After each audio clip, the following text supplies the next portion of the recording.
Hello, everybody, and of course, welcome back to an episode of XtalknIsh with your boy X. And Ish. You already know what to do. If you are on Facebook, please make sure you like and share this broadcast. If you are on our Facebook page, go ahead and hit that like button. And as well, if you are on YouTube, go ahead and hit that red subscribe button and that notification bell so you can be notified for shows like this one in the future.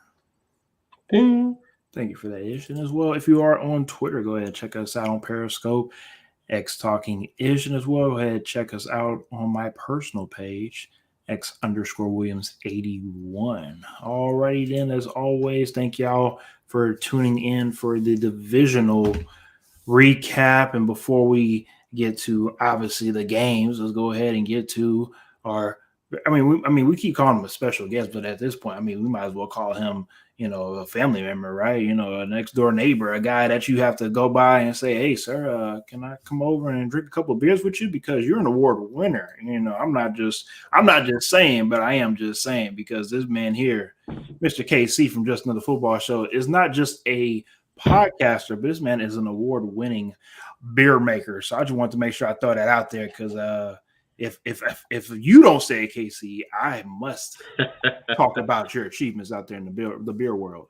Well, I appreciate you, sir. We do make some damn good beer, that's for sure. We appreciate all the shout outs. Man, just another football show, rolling it in. We're having a good time this time of year. Playoffs, who doesn't love it? Let's talk some football, boys. I'm in.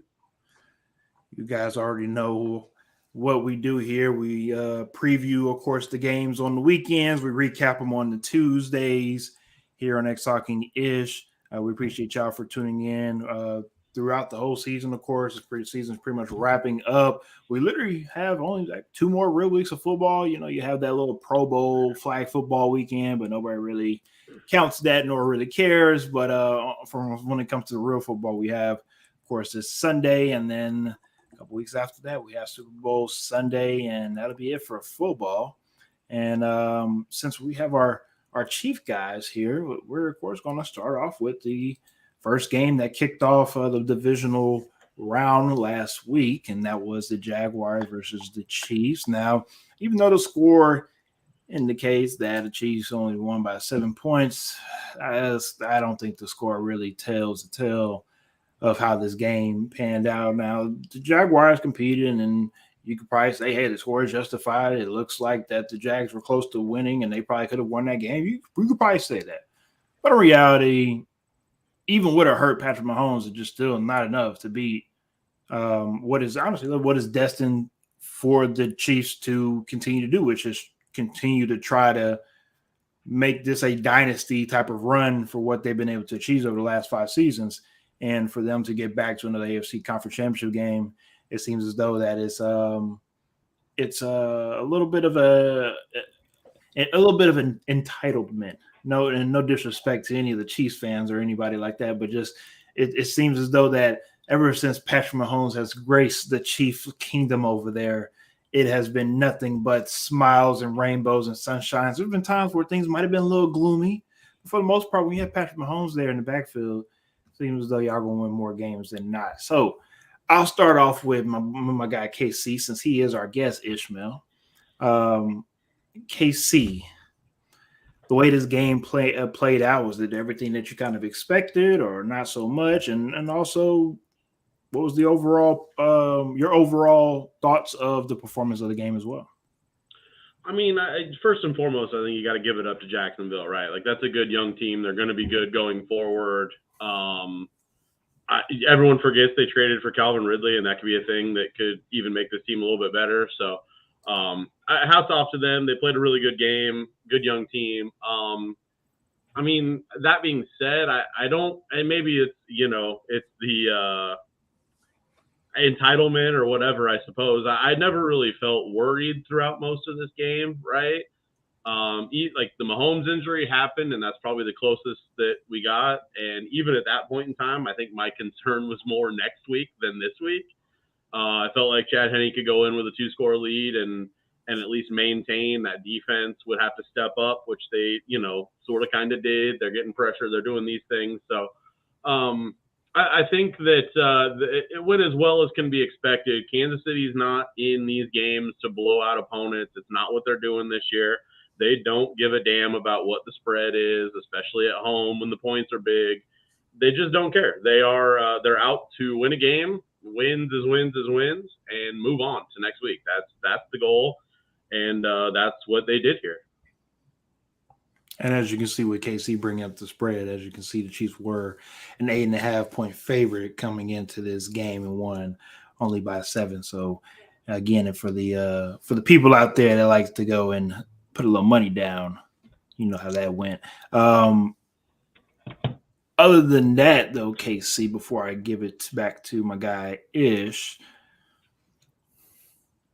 are you worried about the Patrick Mahomes injury? Is this something that is a concern for you moving into this weekend in the conference championship game?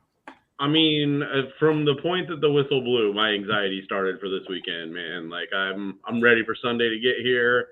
I just got to know, like I'll be stressed all week, but yeah, I mean, of course, there's always something to be worried about when it comes to Patrick Mahomes and mobility. I think he's got good pieces. I think he can get the 3-step drops in, quick dumps. Travis Kelce's that guy. And if they cover him up, someone else is going to be open. That's how this team is built. If they're going to double Travis, then Juju will be someone's going to be available. Dump off to McKinnon. They've got a lot of weapons here, so I'm not really like overly concerned with the Mahomes thing. But I mean, again, this is a Cincinnati team that's had their number. Not a huge fan of that, but this is a chance for the Chiefs to sort of get vengeance on them losses and give them one where it counts. So let's go is really where I'm at. Ish? Yeah, I mean, like Casey said, I wasn't too concerned about the game early on. I think the most I got concerned was when Mahomes initially got hurt. And then once he kind of moved around, even the drive that he had, I wasn't too concerned. After that, I felt like, they were going to go out and do what they wanted to do. The only thing that I would say based on the victory that, and maybe it's just a little bit of nerves from my part, is I wanted it to be more convincing. I wanted to feel a level of confidence that would reassure me going into this game against Cincinnati, because I just feel like you're going up against a team that's won 3 in a row against you, a team that we know they have no problem going into Kansas City and playing the way that they want to play, and the game just seemed, they did their job. I mean, and it's kind of been the same story all season. There hasn't been much throughout the season that has really wowed me or really made me feel like this team is going to make it to the Super Bowl. The whole season, they just made me feel like, I mean, they can do the job. They're going to go out there and find a way to win the game, but they're going to allow a lot of these teams to stay kind of close, and it's never like a convincing victory. And that's the one thing that I told my neighbor who was on our show a couple of weeks ago, who's a 49ers fan. We were talking, and I was telling Trenton, I was saying, the one thing about this team versus the team that won the Super Bowl is I felt like the team that won the Super Bowl had that, we're going to put you away, and we don't, like, we're going to make a statement, we're going to put you away. We're not going to allow you to stay around in the game, right? This year, though, I feel like this team is just a team of, we're going to find a way to win this game. It doesn't have to look good. Doesn't have to be pretty. We're going to find a way to win the game. And while that works, and I'm hoping that once again this weekend we're able to find a way to win the game, I think, though, when you play teams like Cincinnati, you need a little bit more than that. And that's my concern. Now, I understand that would be a concern to you, but because not just, I think with the championship team, I think it was the defense that really, of course, stepped up for you guys that allowed that push to be able to win that championship this season. The defense play a lot more bend, don't break. That's just what I see. There's nothing wrong with that type of defense, but you don't want it to break, obviously, at the wrong time, especially in a conference championship game or in the Super Bowl. Let's get to the comment section right quick. Lee says, every time we play the Bengals, Pat has major third downs and momentum shifting runs, a touchdown run in the last 3 games against them. His limited mobility has to be a concern for sure, but I like Kansas City said, even if it's Chad Henne, it's still buckle up and let's go.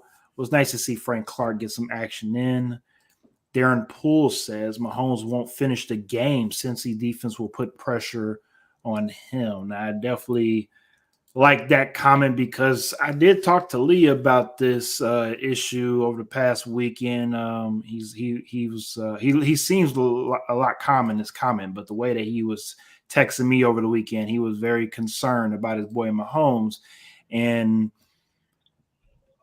y'all as Kansas City fans do know, literally last year, Joe Burrow and the Bengals are 3-0 against Kansas City. And I know I'm not trying to beat a dead horse, but even when Patrick Mahomes was fully healthy, he wasn't able to beat the Bengals. And with him coming into this game, with him having a little bit of limited mobility, is that a concern for you guys when it comes to, like Lee saying, with him using his mobility to be able to continue moving the chains?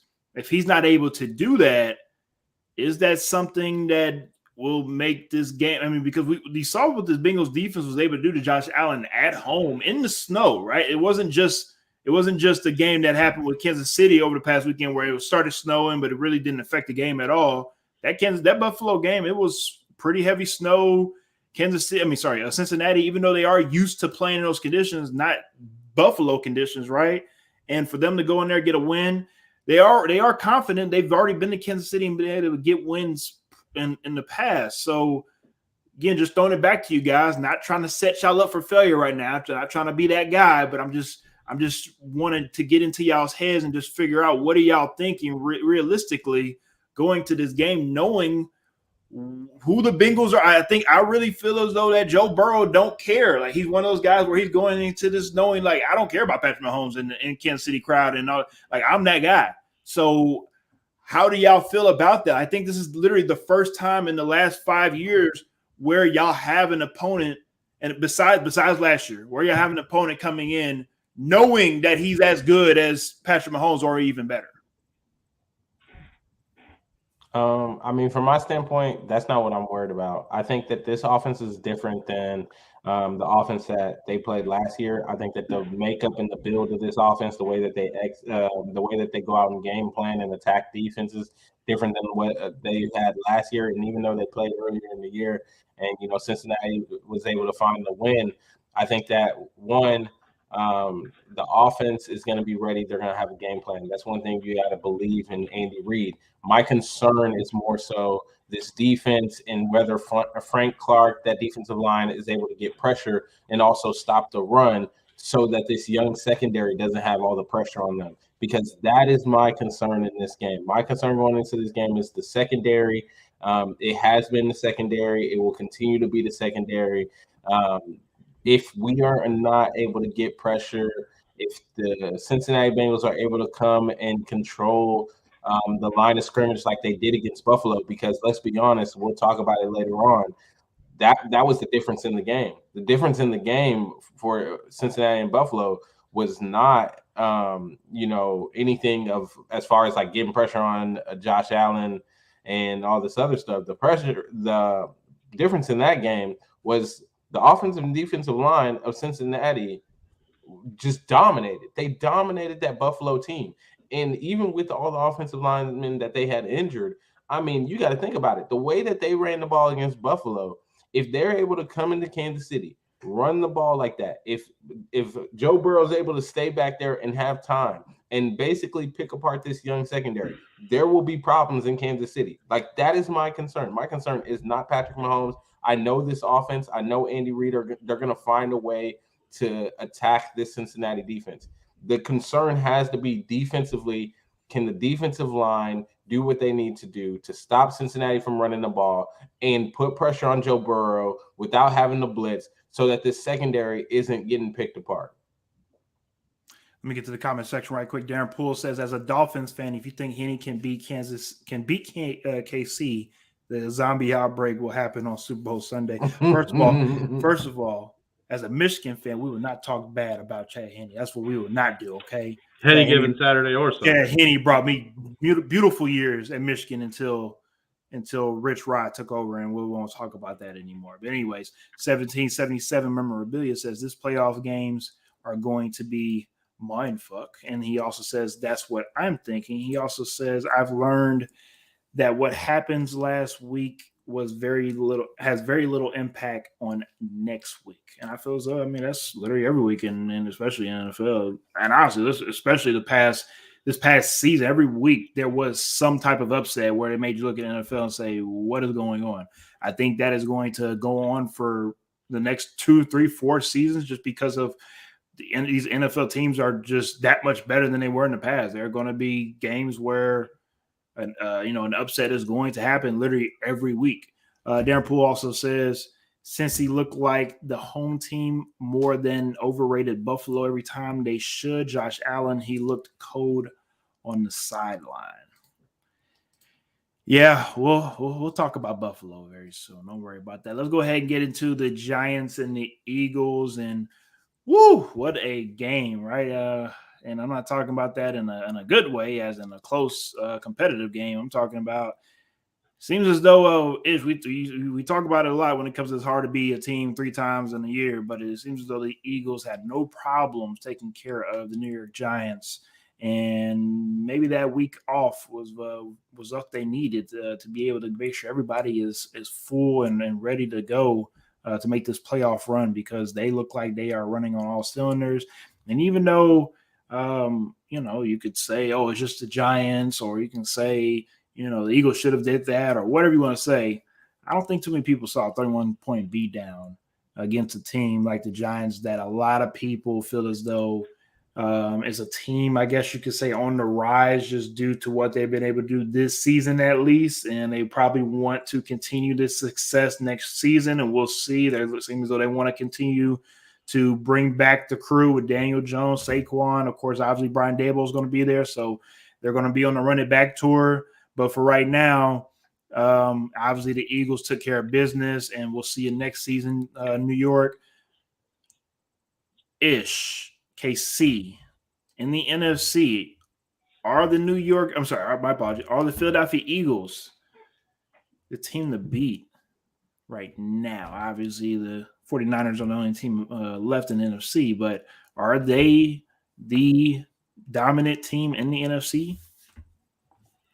I mean, they're the 1 seed. They're the team to beat, right? They've been the team to beat all now, season long. Sometimes just because you're a 1 seed doesn't mean we looked at Tennessee. I get it. That's all I'm saying. It's because you're right. 1 You're right. seed. It's a fair point, but I will say they were a 1 seed in a division that sent 2 other teams to the playoffs. They didn't have the cakewalk that the Titans had when they were the 1 seed. This division was at least decent in a maybe subpar NFC, right? But I don't know how much I'm taking away from this game, right? Like, it was very good performance from the Eagles. I'm not taking a thing away from them. But I don't know how much they were really tested here. They were up early, quick. Jalen Hurts wasn't hit. This team was putting points up with, Kenneth Gainwell and things like that. Like, tell me Nick Bosa doesn't get in the backfield and hit Jalen Hurts, and all of a sudden that injury is a real thing. The Eagles are the team to beat, absolutely, to answer your question. And they're the favorite going into this. They should be. The link's going to be just wild on Sunday afternoon for sure. But I don't want to take anything away from this Niners team that can actually do the things that this Giants team could not do at all. Like, not at all. Yeah, I mean, Casey, you said exactly what I wanted to say when it came to the Eagles. Yes, are the team to beat because they're the 1 seed, right? They've shown all year long that they are the team to beat in the NFC.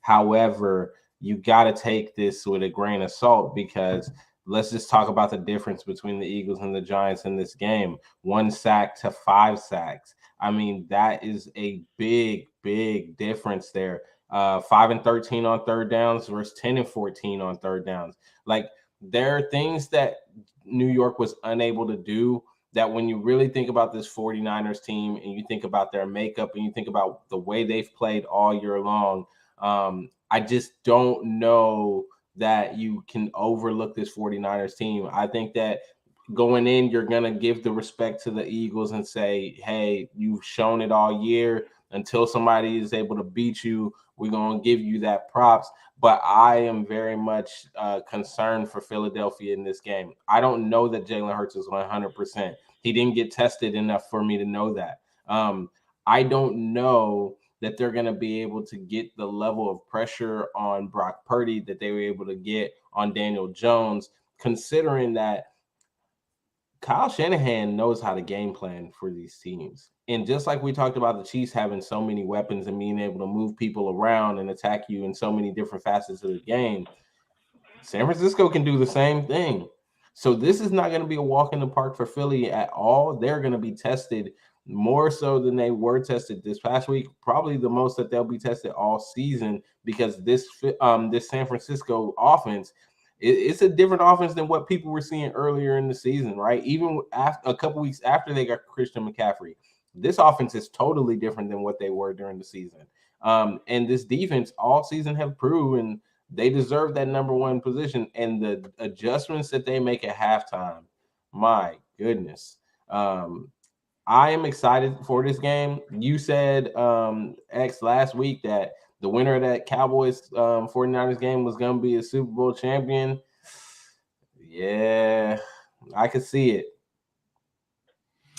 Let me get to the comment section right quick before I say my little rebuttal and all that fun stuff. 1777 memorabilia says Giants versus Eagles is a great example of everyone was on the Giants because of how they looked versus many. And he was talking about what happened last week has no impact if this week. He also says Bengals versus Bills as well. Look how shit the Bengals looked versus the Ravens. That's a divisional opponent. And, of course, we all know how those things go. He also says, I wouldn't pick Philly. Very little experience in the playoffs. Shanahan got a great crew to game plan. Also states coaching is still king in the NFL along with talent. Again, that goes hand in hand. Can't have coaching without the talent. Can't have talent without the coaching. It goes hand in hand. Mike Parsons looks small versus 49ers O-line, and also in the blocking packages, especially made him a small linebacker. Let's get to Greg. He says Danny Dimes was mediocre-ish, and if you tune into XtalknIsh, you do know how much Ish loves him some Danny Dimes. So we'll get back to that. Hold on, Ish. Hold on. Let me finish up the comment section. Fraction Walden asks, do you lock up Danny Jones and Saquon Barkley after this loss? I'll throw that to both of y'all so y'all can answer that. Darren Poole also says Purdy is due to have a bad game. He had an average of 3 quarters against the Cowboys. Cowboys dropped 2 picks, which they should have had. Also, Eagles secondary is much better than the Cowboys and won't drop the picks. My boy got melanin says had to come through to hit the like one time. Got a crash. I'll catch y'all boys on the rebride. We appreciate y'all as always for tuning in.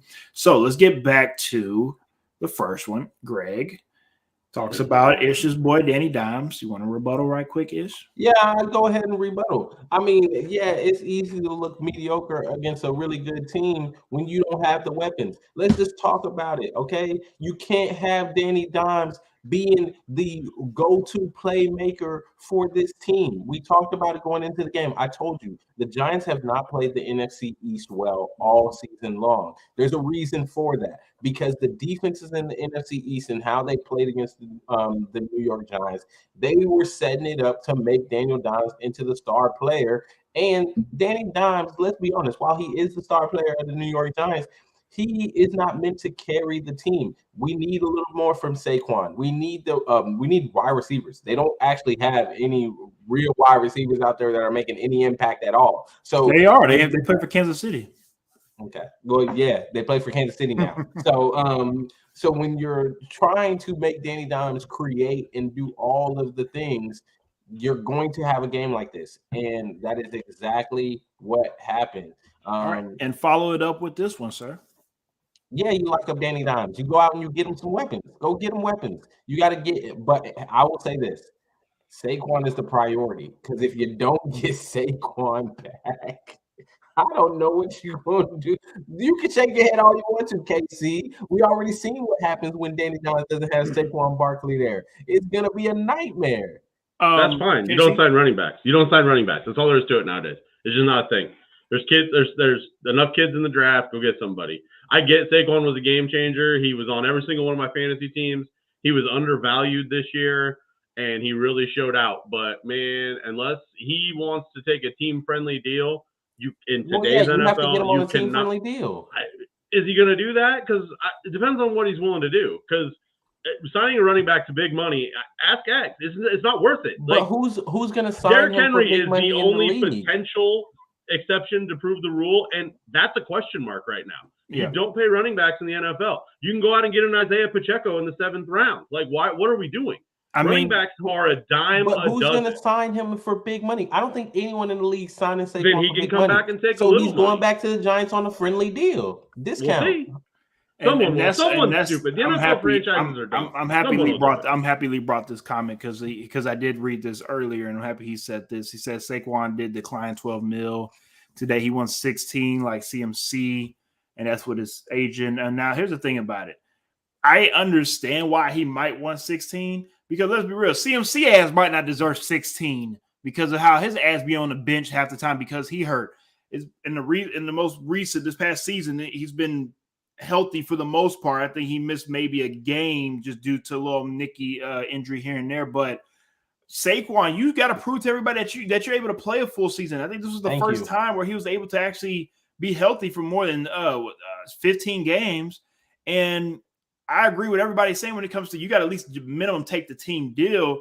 But I 1,000,000% agree with KC when it comes to no disrespect, Saquon, but you're living off your name right now of what you did at Penn State. You have not done anything in the NFL to where anybody's saying, "Oh yeah, I gotta have Saquon on my team."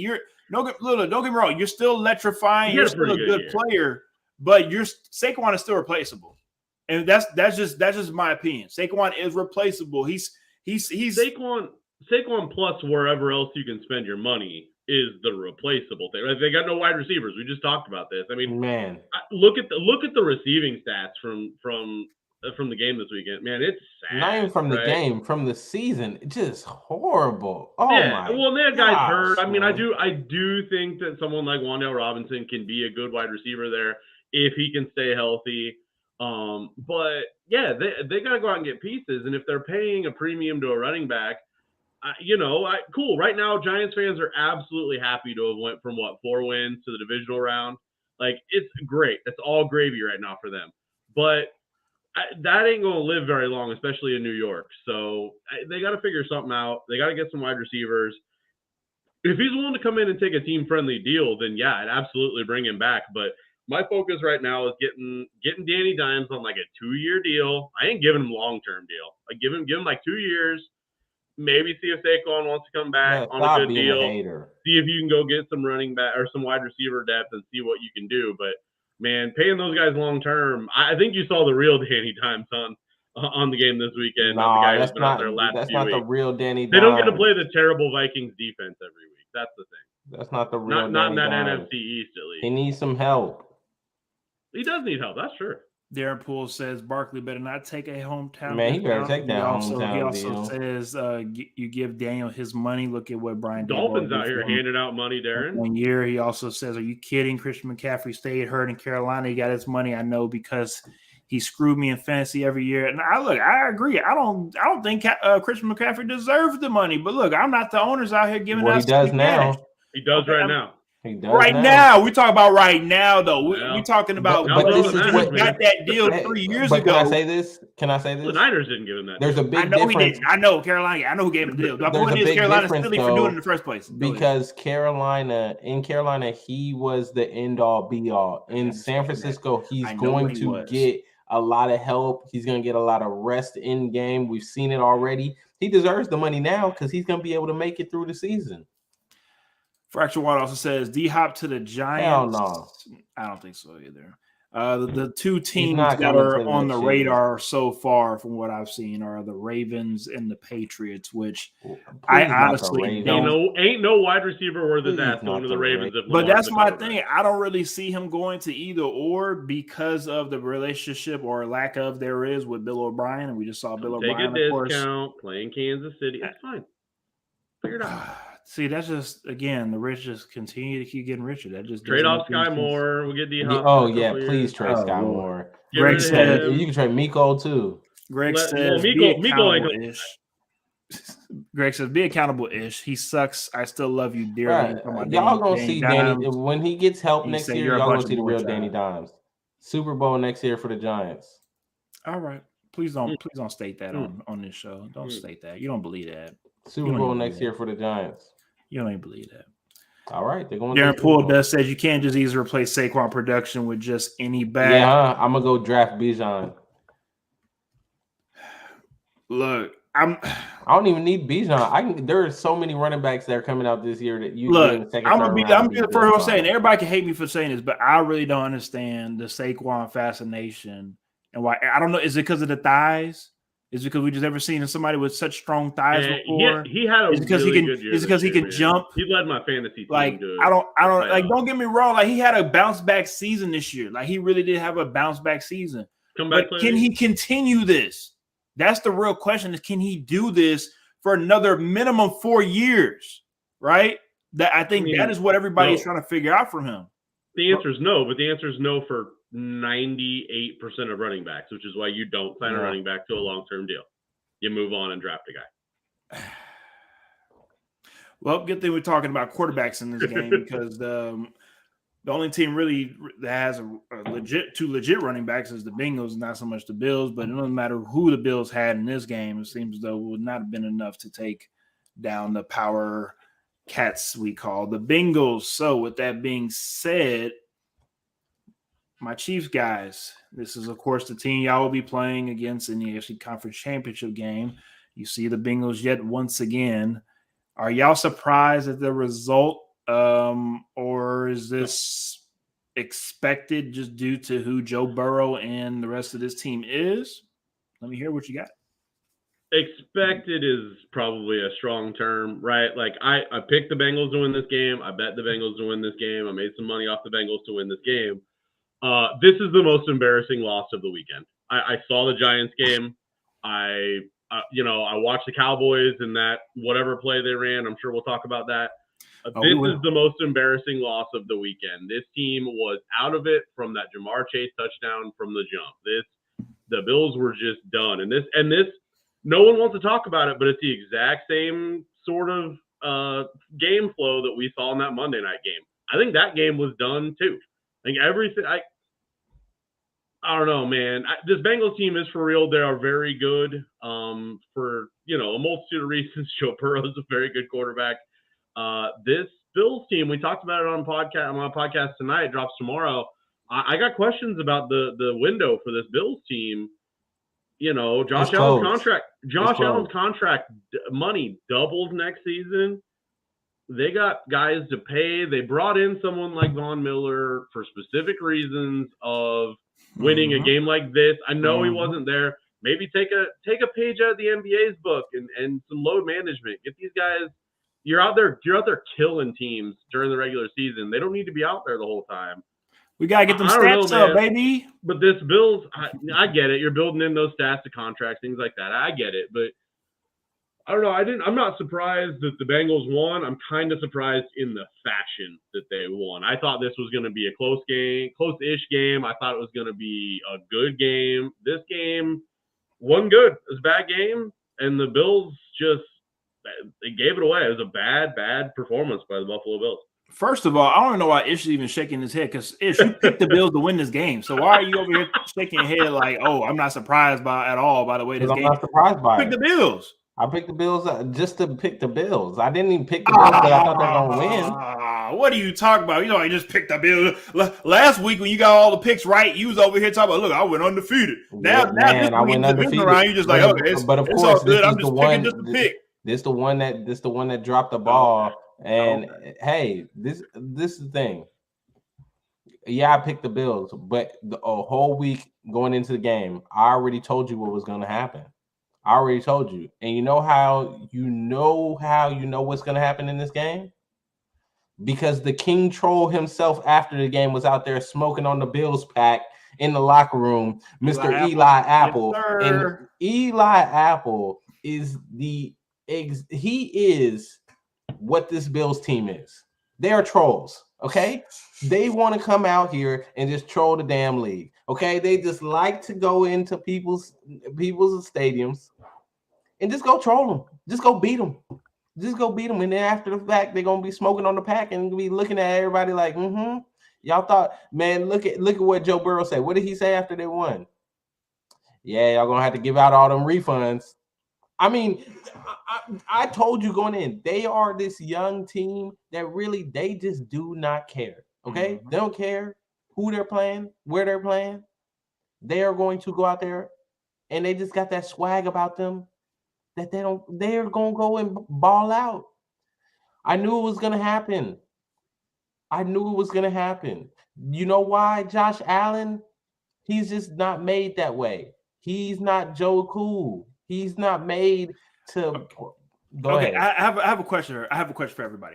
Everybody. I would not just, of course, my gentleman that's on the show. I want to ask this to everybody that's tuning in as well, because I think we're having a very, very important conversation right now. Because unfortunately, I think we are in this social media microwave society where we are so quick to crown somebody, so quick to throw somebody away after a bad performance, so quick to want to put a label on somebody, something, some game, some organization after one thing, and not letting everything play out like the beautiful career is supposed to, and let us see everything develop before we even get a chance to then say this player, team, dynasty happened this way.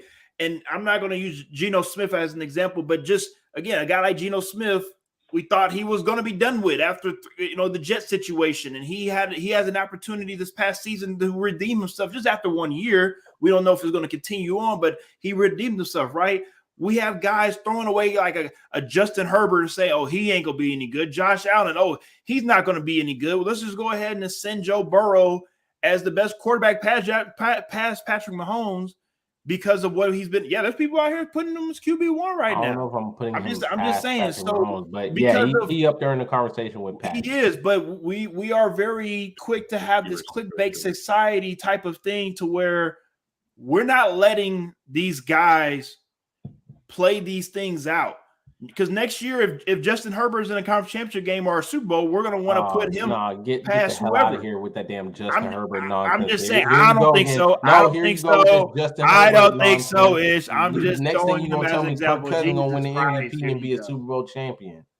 My point is, let's let these guys play it out a little bit more before we continue to say Josh Allen is not who this guy is. How much more, though? We've hit the bed 3 years in a row now. Exactly. Okay, hold on. Patrick Mahomes has been to 5 conference championship games and have only won 1 Super Bowl, though. He's been to 5 conference championship games. Okay. That don't mean shit. You didn't win them.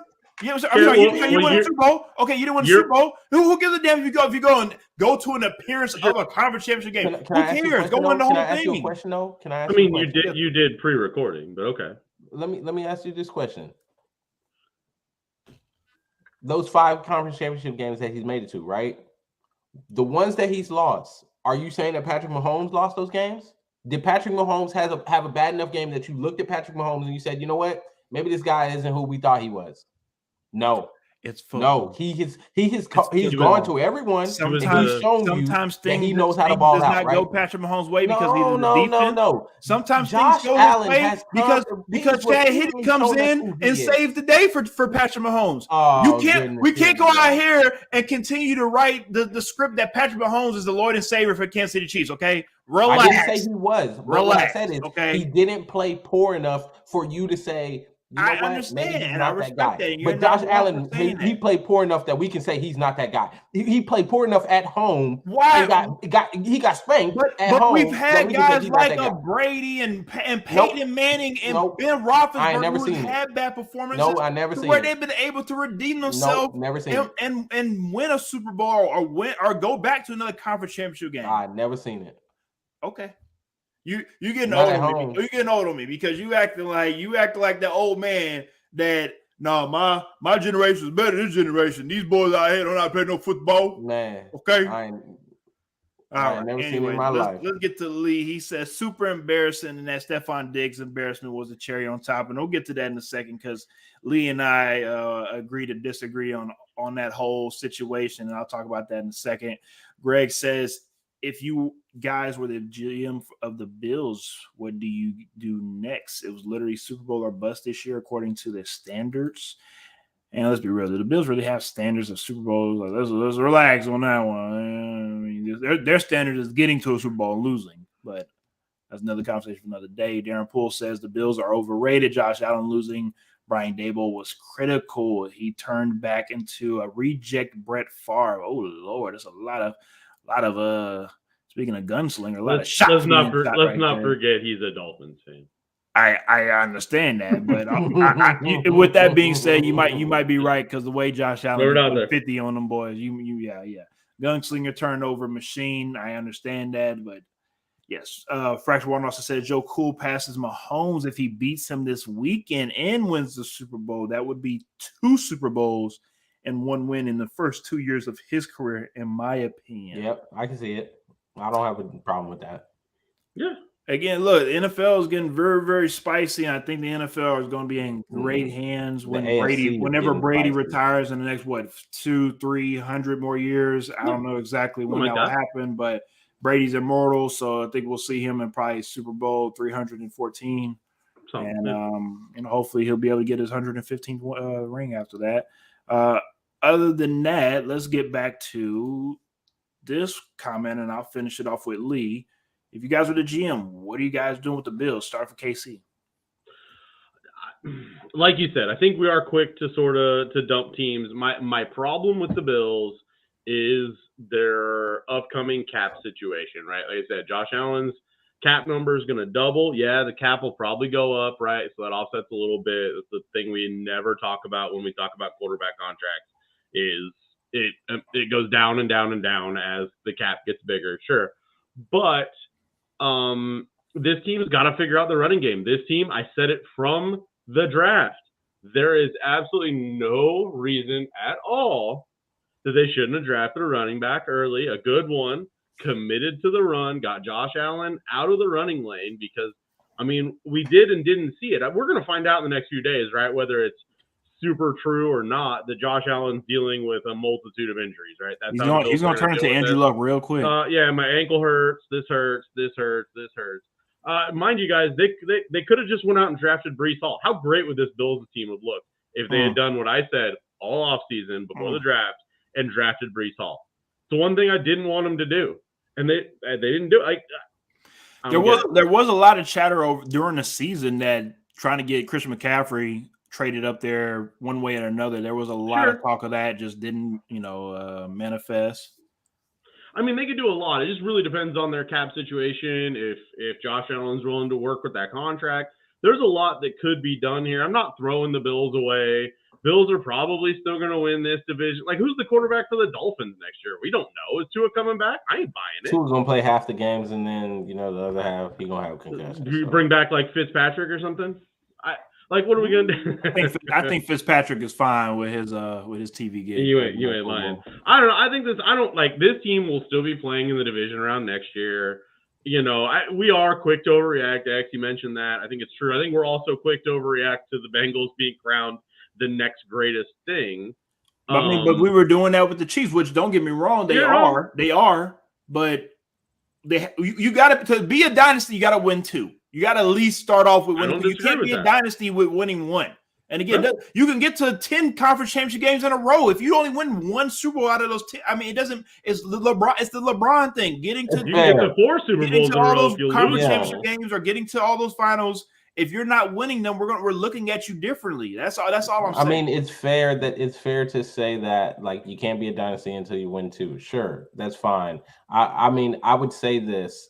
This is the year for the Kansas City Chiefs to just kind of quiet down some of these doubts about that, right? And Patrick Mahomes to quiet that, especially because with Tyreek Hill leaving. Tyreek Hill left, all that stuff. You're leading the league in passing and whatnot. Patrick Mahomes looks like the MVP of the league, probably, or Jalen Hurts. Yeah, I mean, and with the Bills aren't far away. I don't think we're necessarily throwing them away, but I think the nature in which that they got beat, like you said, this being the most embarrassing loss of the weekend. It's not a situation of we're saying they're going to be bad next year. It's just a situation of saying we got to take them being a contender with a grain of salt as far as being in that top 2 of the AFC, which a lot of people thought they maybe were number 1 for a lot of season. People were thinking, oh, they're way better than the Chiefs and everything. Now we're looking at them and we're saying the same problems that we've identified before are the same problems that are still affecting them. So they need to figure that out. I think they need to go get a running back. They need to, get younger on the defensive line. I think is a big one for me. Secondary's problem. They got guys hurt. Micah Hyde being out, my Iowa guy. He's definitely, and of course, Von Miller not being out there. I mean, I'm not convinced that Trey White was ever healthy. Like, he never looked right out there. So give him an off season to get right. Like, there are things that this team can do, and they'll be back. Yeah. But this is if I'm a Bills fan, this is a tough loss to swallow. Like, I'm not feeling good.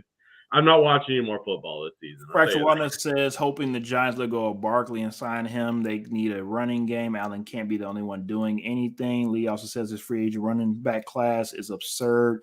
This is their chance for Pro Bowl running backs and many others.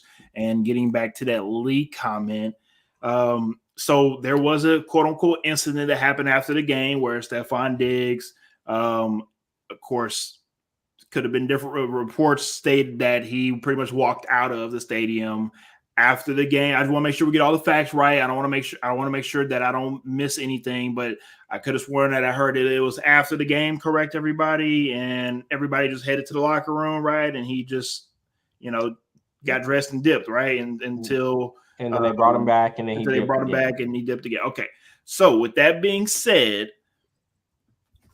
what I made the comment of was not just that situation, but the tweets that he put out in regards of why do people want him to just accept a loss and not pretty much have him be okay with the loss.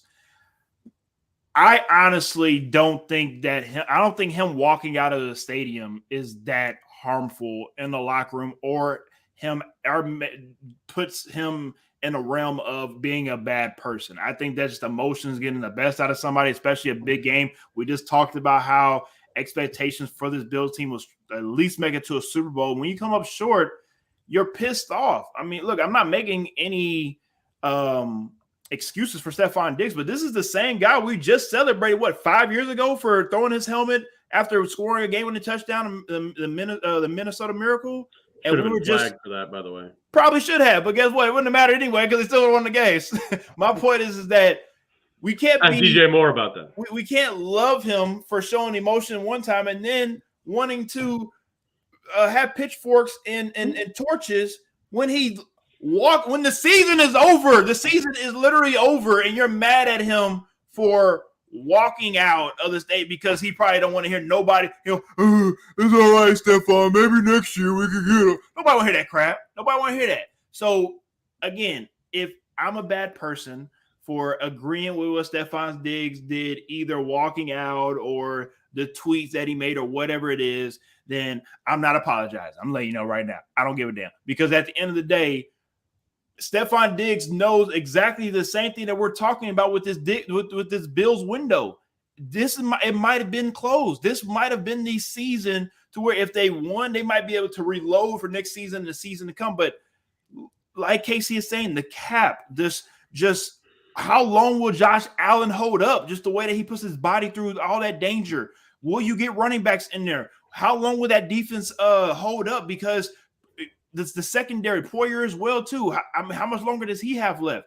there's a lot of question marks on this Bills team to where everybody in the AFC sees multiple teams that are going to be better than the Bills next year. So we'll see what happens with the Bills. I know it's a lot. We got to go ahead and move on, but I just think that it wasn't that big of a deal what Stephon Diggs did. Ish, KC, how y'all feel? To me, the quote I always throw around when it comes to something like this is the difference between being like a diva and being passionate is your nameplate, right? Like some players get the moniker of I'm passionate. They're just passionate about football, and it's the kind of person that they are, or they're a diva. This is generally tied to like wide receivers, trust and me, bullshit like that. I know. I will say, if you want to play devil's advocate, which I'm not, I totally agree with everything you said there. Like, if you're not mad that you lose this game, I don't know why you're playing this game. But Stephon Diggs was also the guy who made a show out of standing on the sideline watching the Chiefs celebrate after the season was over, and he could have just packed up and went home and didn't. So, I mean, was that a show, or is that like something that a lot of people do that? No, a lot of people do that. But again, no, it was a photo op. I got it. I'm not even going to defend that. If that's how you feel, that's perfectly fine. That's perfectly fine. But ultimately, you're right. I'm not going to disagree with you. You're good. No, you're good. I'm not going to go back and forth. You good on that one. Let me get this comment and I'll pass over to Ish. Lee says you can't have a C on your jersey and do that. Why nobody else who lose do that? I'm all for being frustrated and mad and don't want to accept the embarrassment and the losses, but that's not a proper reaction at any level. Tom Brady wears a C on his jersey. He out here tripping people after interception. So again, y'all can miss me with that captain stuff. Stop, Lee. I love you and all. Lee, I love you, but stop. We're not doing this. No, we're not doing that. Ish, hurry up. Last comment. We can move on because no. I mean, I didn't have a problem with it at all. I think that he's fine. At some point, a little bit of passion about losing. I don't think it hurts anyone. He's motivated. He wants to win. It's happened over and over again. One game away from getting that conference championship game. I mean, I don't have a problem with it at all. Lee, I love you. You still my brother, and I'm always gonna be there for you. But no, this is one of the time. But no, I'm not agreeing with you. I love you. No, but we're not doing it. All right, let's go ahead and move on to Cowboys and 49ers, and of course, Cowboys did what they do best, which is give us beautiful Monday morning headlines and beautiful Monday morning sports talk to watch Stephen A. with his Cowboys hat, talk about the Cowboys and their shortcomings year after year and after year. And this was the game. This was the game that the Cowboys and the Cowboy Nation was hoping that they can maybe redeem themselves from last year's loss and that last play debacle. And it surely would happen again, right? I mean, we might lose to the 49ers, but it's not because of something that happens on the last play. That's preposterous. That's not going to happen, right? Well, seems as though it's not that they lost on the last play. It just the last play that they ran probably wasn't the best. Don't know how you do that. So with that being said, I honestly don't know how to really start off with this one, guys, because there's a lot to unpack here and unfold. I honestly feel like the better team won. I did pick the 49ers to win this game, but really that doesn't really matter because I felt as though that the Cowboys really should have won this game. Just watching this game, the Cowboys was in the driver's seat. I feel as though, be able to contain Deebo Samuel the way they were able to do that, even though Micah Parsons really wasn't a factor that much, mainly because of Trent Williams. There was a lot of chest movement that was going on throughout the whole game to where they had it, and I just felt as though once Christian McCaffrey scored that go-ahead touchdown, it pretty much it was a backbreaker for the Cowboys, and also just due to the kicking woes as well. I think mentally it was just a pile of what could go wrong, can go wrong for the Cowboys. And like Dak said, for them to, as an offense, to go out there and score 12 points, it is unacceptable. But like KC said as well, when it comes to certain guys with certain nameplates, some guys like Dak Prescott is going to be able to get away with murder like he just did this past this past weekend, and I want to hear from you guys what y'all have to say about this game. Ish, we'll start off with you. The Cowboys found a way to be the Cowboys. Like you said, it did look like in parts of this game that they had this game kind of under control. It looked like they were going to find a way to win. As much as, people may want to say, the 49ers played well and this, that, and the third. I agree with a comment that was made earlier. Brock Purdy had a pretty average 3 quarters of this game. He played as I would expect a rookie to play in a moment like this. And unfortunately for Dallas, when it came down to it, he looked like the veteran who was comfortable, and Dak did not.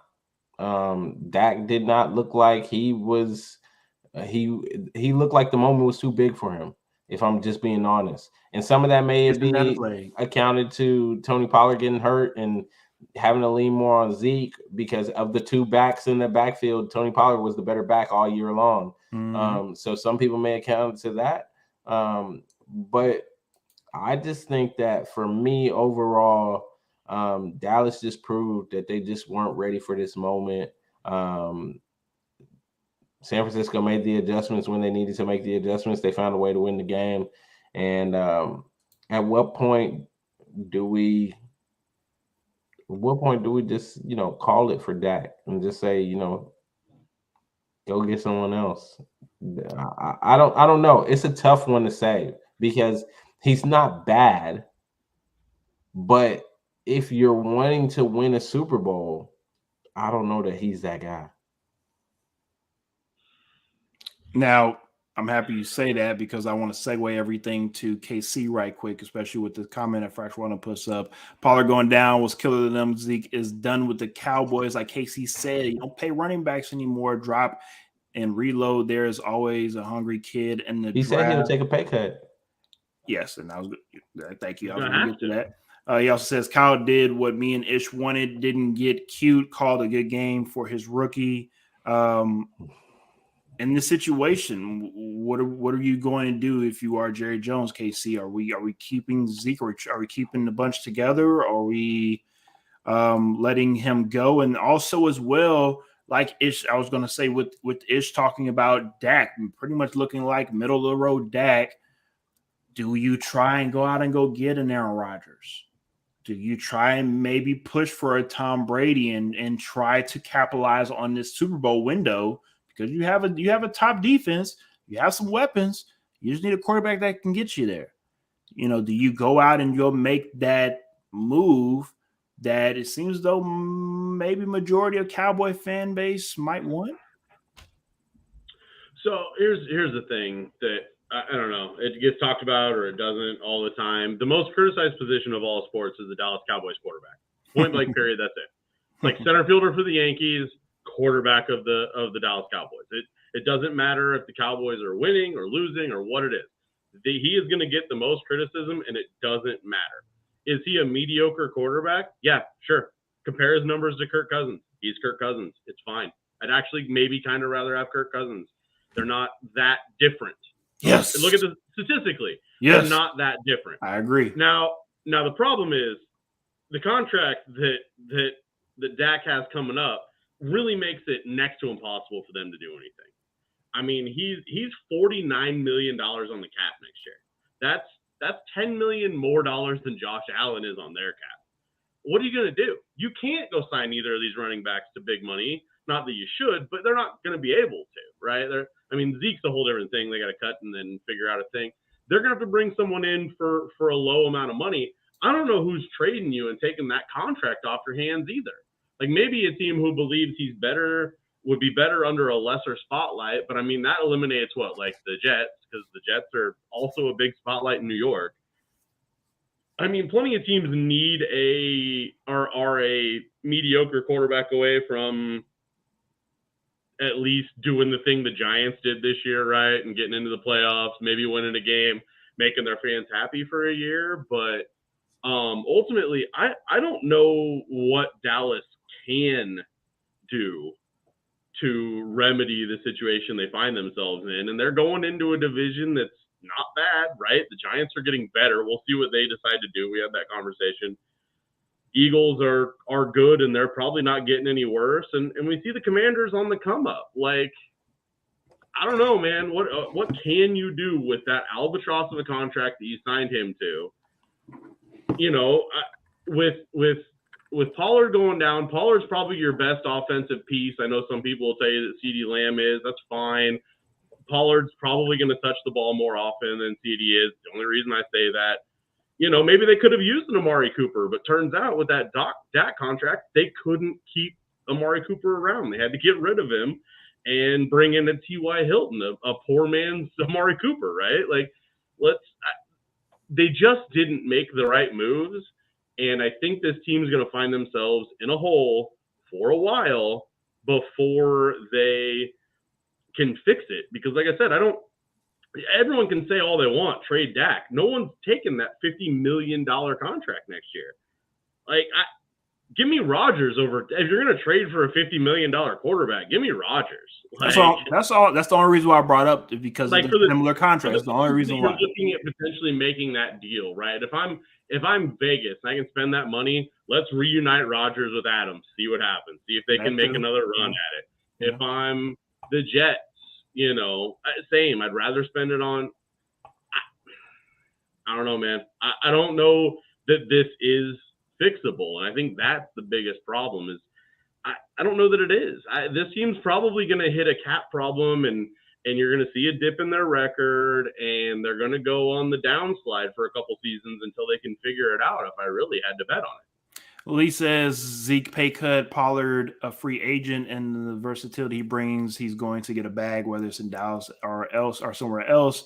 Could be trouble. In fact, wasn't pretty much saying exactly what you just said, KC. Trade Dak, put Coop in, and Cowboys are going to be in the bottom with my Texans in 2 years. Greg also says Packers already said they're not trading Rodgers to an NFC team. They do say that, but hey, the fun thing about anybody that offers that's just what I say. That's just what I say. One thing about sports, you do not trust people with what they say. Do not trust people about what there's folks out here lying through their teeth. They can get out of that contract. They'll find a way. Yes, exactly. I mean, it just I know sometimes players might not want this or ownership might not want to do this or whatnot, but when it comes to trades, one thing I've heard all the time about trades is that nobody was going to always win. Both teams are both of the trade partners are not always going to win. Somebody's going to get more than the other. Like it is what it is, right? So for the Packers, if they're wanting to really move on from Aaron Rodgers and they feel as though it's still the Washington Commanders, then hey, they're going to go ahead and find a way to get him to the Washington Commanders. I mean, if they want to get rid of him, I believe he's got a no trade clause. So really, they have to pander to him. Yeah, they got to pander to Rodgers over anything else. Well, too. Yes. We'll see what happens with that. We'll talk about that obviously in the off season. Hopefully, KC can join us for all that fun later on. Now, before we get up out of here for tonight, we're just going to preview a little bit of the NFC Conference Championship game. We're not going to give our picks, Ish and I, because we will be back on Sunday for our pregame show to give you our picks. But because we do have KC on, if you don't mind, KC, you don't mind dropping our picks? Is that okay? That's cold. I mean, if you don't mind, I mean, okay. I'll tell you what. I'll give you an answer. I'm good. I'm good for you. So we'll start off with the first game. See, that's a DJ Premier drop right here on XtalknIsh. This is the first. I don't have to make my picks on my podcast till Friday though. So okay. Well, for the people that do not tune in to, which is low key tomorrow. Well, they should be, but. If you don't tune in to just another football show, make sure you tune in on Friday, but just pretend that you didn't hear this right now. XtalknIsh. So I might change my mind. No, I'll give you the real answers. All right, let's start out with, like I said, the NFC Conference Championship game, 49ers versus Eagles, number one offense versus number one defense. We know how that usually goes in the past, right? But it's a new day. Sometimes the number one offense gets the number one defense. So let's go. We'll start with Ish, how do you think this game is going to go? And then I'll pass it to KC. He'll make his picks, and then we'll move on to the AFC Championship game. I think that this game is going to be a good, hard-fought defensive game. I don't think that it's going to be a runaway by any means. I think that, there are going to be some teams, trading back and forth a little bit. but I'm excited for this one. I think this is going to be a really good one. I'm excited to see if Jalen Hurts is healthy, and I'm excited to see what Kyle Shanahan cooks up for that San Francisco offense, especially Brandon Ayuk. I think a lot of people overlook him when they talk about this offense, but I think this game is definitely set up for him. AC. Yeah, so when the playoffs started, we picked our Super Bowl. I picked the 49ers. I'm gonna stick with it here. I think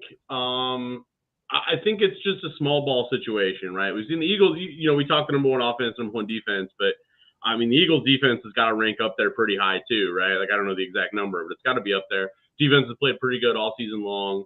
I do trust that Shanahan is going to have his guys ready to go. He's got a lot of weapons. If Brock gets shaken up, and I hate, as an Iowa guy, I hate it, the Iowa State thing, but they've got just such a good complement of guys that they can go to and take the pressure off of Brock. They can line up 3 or 4 different guys in the backfield. You've got George Kittle that can take dump off passes. I just think that they can draw up a plan good enough to keep them in the game.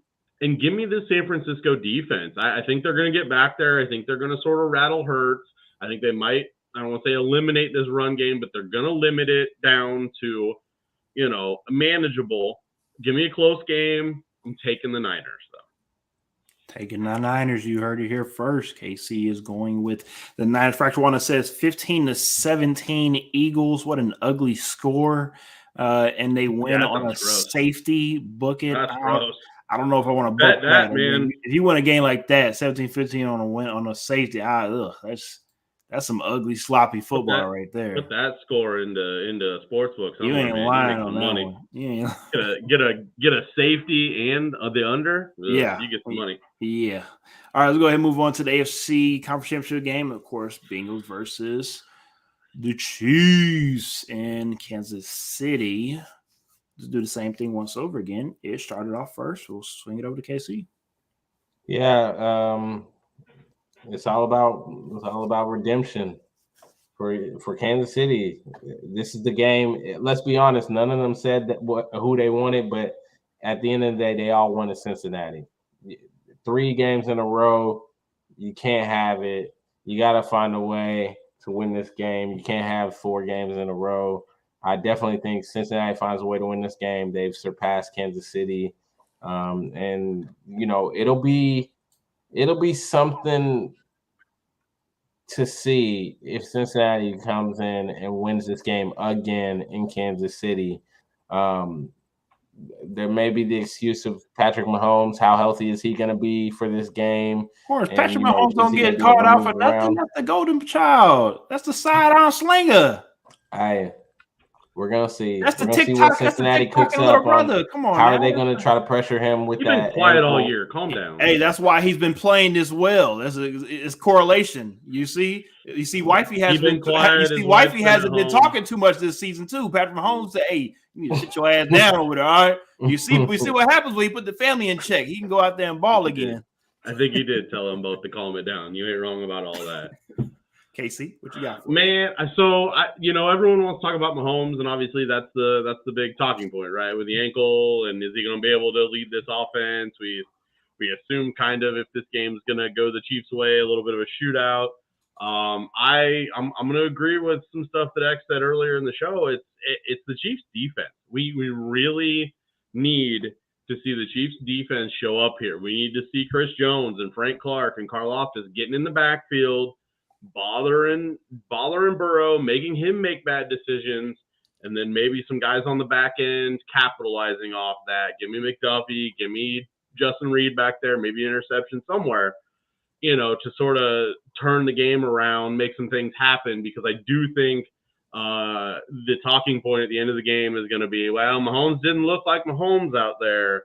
And I hate to say all that, because I'm going to be honest with you guys, when the playoffs started, I picked the Bengals-Niners Super Bowl. This is before the Mahomes injury, any of it. I fear that the Bengals do have this team's number. It's a weird thing. So I'm going to take the Bengals. But if the defense can do those things, if they can get back there, if they can fluster Joe Burrow, which is not mutually exclusive. We saw teams get in that backfield. We saw your Titans sack him like 7-9 times, something like that. 9 times. Still gets the W. Like, once again, please. Just because you're getting back there does not mean you're going to win this game. He is a different kind of beast. But that is the first thing that you need to do, and sort of hope that you can make him make some mistakes. This team is set up for success for a while. The last thing I'll say, we've heard over and over and over this season. It's, if you're a Chiefs fan, you're sick of it. The Tyreek thing. How the Chiefs doing without Tyreek? They couldn't bring him back. Give me a couple seasons, because we're going to be saying the exact same thing when Joe Burrow's on a long-term contract and this dynamic trio of wide receivers. They got to figure out. T. Higgins They got to figure it out. T. Higgins would be a number. I've said it so many times on my podcast this year. He'd be a number one wide receiver somewhere else. Mm-hmm. And is he tempted by that when his contract's up and he can go do that? Don't know. Does the Christian Kirk money interest him? Maybe. Who knows? It interests me. You damn right it does. So I don't know, man. I think the Bengals have it. I fear that the Bengals have this one, but if the Chiefs defense can step up, give Mahomes an extra possession, the run game can get going. Give me that Pacheco. Give me some McKinnon dump offs if they're getting in the backfield. That's kind of the way it's going to be. If they're pressuring him, he's got to be able to get the ball off quick to a McKinnon, to a Kelsey, to a Pacheco. Those three guys are going to have big days, I think, in order for the Chiefs to win this game. Fracture One that says D-line has to show up for the Chiefs, and the Bengals just need to play their game, and they will win 31-17 Bengals. He has a 2-touchdown advantage over there against the Chiefs. I think it's closer than his. I don't think it'll be a two touchdown guy. I think it'll be it's under 7. Under 7, I think. 31-27, 31-28, somewhere in there. Honestly, I think it can honestly go either way due to not just turnovers, of course, but injuries. I mean, we just saw it this past week with Patrick Mahomes. If the defensive line for Kansas City can get to Joe Burrow and hurt, Joe Burrow was limping a little bit from time to time during that Bills game as well too. So an injury for any team, of course, on any one of these games can change, of course, the course of that game. And, of course, we have to play it out from there. We've seen in the past, Kansas City has a capable backup that can come in and be serviceable and try to drive a team down 97 yards to score a touchdown. And Chad Henne obviously isn't the only other Michigan backup quarterback to come in and come do great things for their team. There's this guy named, I think his name is Tom Brady, who's done it before. So it's just one of those things where Brock Purdy, that's who. Yeah, and Brock Purdy as well too. And that's what the playoffs are about. It so much. It's about creating these moments and memories in football history that we look back on and say, how in the hell did that happen? But it happened. So welcome to NFL football, and we appreciate y'all for joining XtalknIsh once again. We appreciate KC for joining us on very, very short notice. He hasn't been on in a while. I was just like, man, we need to bring KC back on. I need to talk to you before the season. He brought me on after a win, guys. See, I told you I was going to bring you on. I told you I wasn't going to bring you on after just losses. I got you. You know what the Bengals haven't done yet, though. For the record, I just want to point it out there. Mm-hmm. No one's talking about it. They haven't beat the Chiefs with a healthy Kadarius Toney. That's all I'm saying. Okay, we'll see if that is the deciding factor in this whole game. Is a pissed off. Should be a good one, guys. I appreciate you guys having me on. As always, we appreciate you for joining us. Is there anything you want to say to the folks before we get up out of here? Sign Danny Dimes. Maybe next year for Danny. Maybe next year. We'll talk about him. We'll talk about him in the off season. We'll see what happens with New York. All right. As always, once again, we appreciate y'all for tuning in. We'll be back on Sunday, most likely. Let me double check the time. We'll be back here around 1 o'clock. We'll probably do a 1 o'clock show on Sunday to pregame that conference championship game and also the AFC championship game. And we'll go from there. So, again, we'll see y'all next time on X Talk.